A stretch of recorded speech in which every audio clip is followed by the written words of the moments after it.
If you want something out of life, if you want to change yourself, if you want to acquire something, if there's some goal that you want to reach, that is really not easy as some people will make us feel.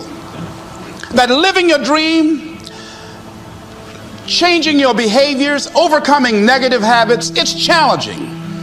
It's hard. Most people go through life never discovering what their talents are. Most people never develop their talents. They have skills and abilities, but if you don't nurture them, if you don't develop them, they will never serve you. Your gifts can take you many places if you develop your gifts. Most of us don't like to do those things that come easy to us. I've always loved to talk to people. I decided, taking this advice, to develop my skills as a speaker. And my gift has developed and it's taken me many places. You have something that you brought to the universe. And that if you decide that my life deserves my developing this, what I do well, and becoming the best at it, and mastering myself, and seeing what I have within me, if you decide to drop your buckets where you are and develop your gifts, I grant you, you'll never ever be without. I grant you that your gifts will take you places that will literally amaze you. I grant you that if you begin to work to develop your gifts, you'll develop a strong sense of happiness. You'll get a larger vision of yourself, because part of beginning to get a larger vision of yourself, all of us need some area of our lives where we can have a feeling of competence. That people know when they think about this area, that's something you do. That you eat and sleep that. And that you do that. You do that. And people know it. And you know it. And you know that you know that you know this. If you don't know anything else, you know this. Can you tell I know what I'm doing? Oh, hello. You know this. So you've got to work on it. When other folk are having a good time, you've got to have the strength of character to concentrate, to read, to digest information. If you decide in any particular area that you're concerned about, to make a conscious, deliberate, determined effort to read one book a month in that area, in 5 years, you'll be among the top 5% experts in the world. I read a minimum of 2 books a week. The average American reads only 1 book a year. If you decide that area that you love, that you are going to master that particular area, in this era of accelerated change, overwhelming complexity, and tremendous competition, as you begin to develop and expand your skills and your talents and your vision of yourself, you will always be in control of your destiny. The next thing is, whatever it is that you want to do, you want to do it massively. I have a friend who was telling me that his sales were down. I said, well, how many phone calls you make a day? He said 25. I said, double them. Make 50 or 75 or 100.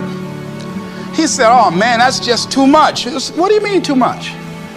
You behind on your bills? You talking about too much? You know one way to get back on your feet real quick is to miss 2 car payments? You talking about you're tired? There's no competition out here. Decide that you're going to push yourself. Most people won't do that. Most people give up on themselves easily. You know the human spirit is powerful. There's nothing as powerful. It's hard to kill the human spirit. They asked Benjamin Disraeli, a man who became the head of a country at a time when Jews were not allowed out after 10 o'clock. They said, how did you do it? How did you achieve it against such great odds? He said, nothing can resist the will of a people that will stake even their existence on the extent of their purpose for good. That when you have a made-up mind, when you decide that you want to do something, I was reading something the other day, he said, the power to hold on in spite of everything, the power to endure, this is the winner's quality. The hunger, the ability to face defeat again and again without giving up. This is a winner's quality. You have that quality within you. When you're hungry, you don't care about the facts. You don't care about the odds. Doug Williams played for the Washington Redskins, quarterback. John Elway of the Denver Broncos in the Super Bowl. Everybody was talking about Elway.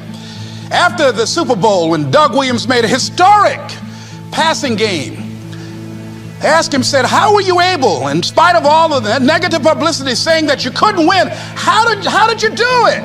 He said, I ignored my critics. I just didn't pay any attention to them.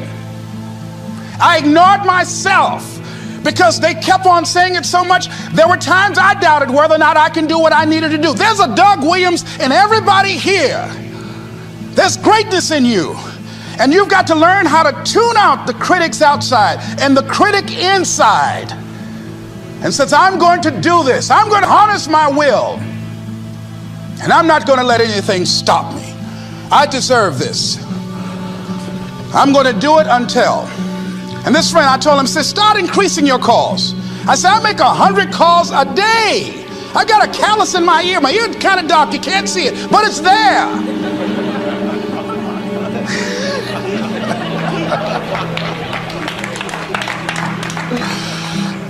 His sales have increased.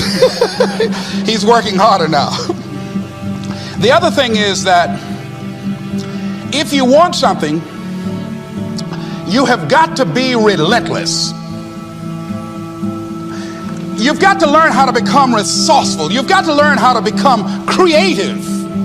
When crises strike in your life, and in the Chinese language, crises mean danger, but it also means opportunity. And this is an opportunity for you to grow. And you've got to be so relentless, regardless of what comes down the pike, that you're always looking for a way to get over, always looking for a way that you can break through, always looking for a way that you can win, always looking for a way that you can strike a telling blow.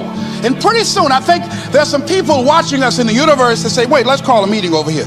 You know that guy Mustafa? Look at him down there. He won't stop. Just that fool don't know he can't get over. Look here. Why don't we do this? Let him go and let's mess with somebody else. Shit. Let him go on through.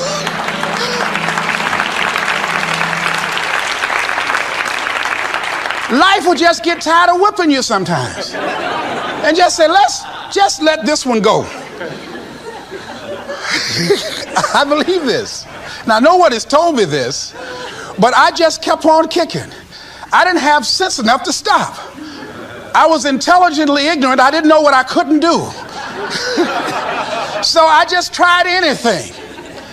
And the fascinating thing about life, because you can't get out of it alive, you might as well have a good time, you know? You might as well have a good time. Live your life with passion, with some drive. I was giving a seminar the other day, and I mentioned that I was going to do some training in August with some young teenagers and take about 100 away to a 2 or 3 day camp and wipe them out. Been working on this. So after the speech, one of the parents walked up to me and said, Mr. Brown, I'd like for you to do something for my son. He's not motivated.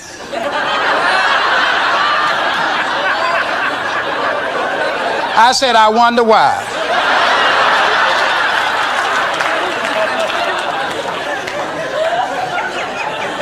I wonder what's wrong with him.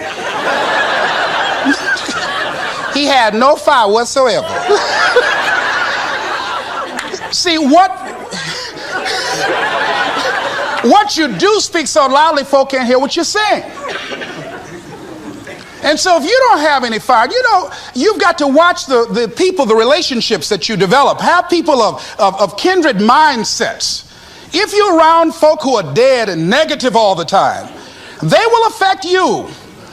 You want people that are around you that have smiles on their faces, looking good.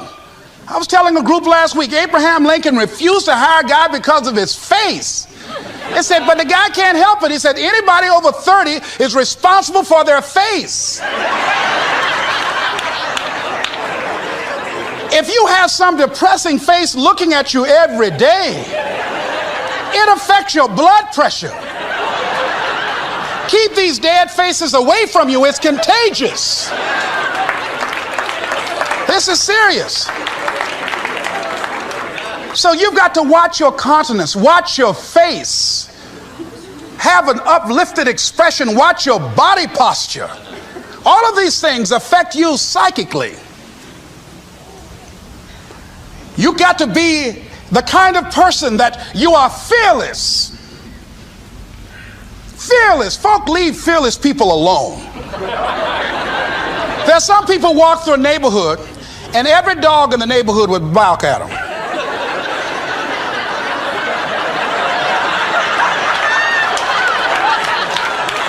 But there's some people come through and ain't nobody gonna mess with this.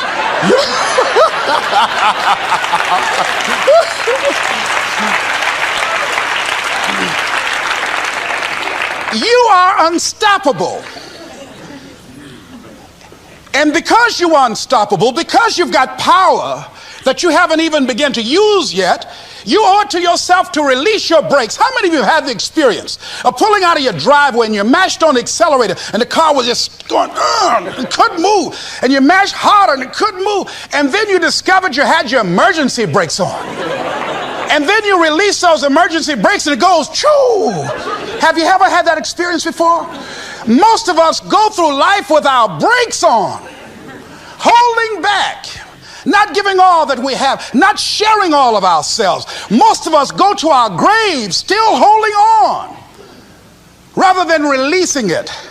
What are some of those things that keep us from releasing it? Because of past experiences, past defeats, past pain. We look back, well, it didn't work out then. It probably won't work out now. Many people get confused their performances with who they are. I was reading Pat Riley, the coach of the Los Angeles Lakers.